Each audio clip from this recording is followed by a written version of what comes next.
sa negosyo. Mama, wala naman doon, ano? Okay naman po. Saksakan niya na. Pwede na po kayo mag-type. Ay, dahil.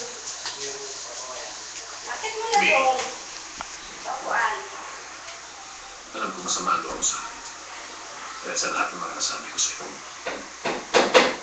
Paano ko magpapatugtog dito? I never realized it was very hard and that it made you feel so good.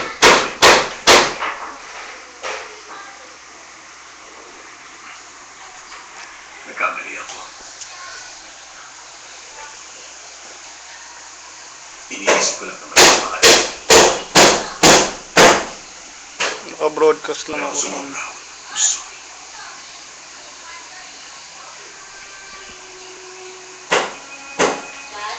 Timona!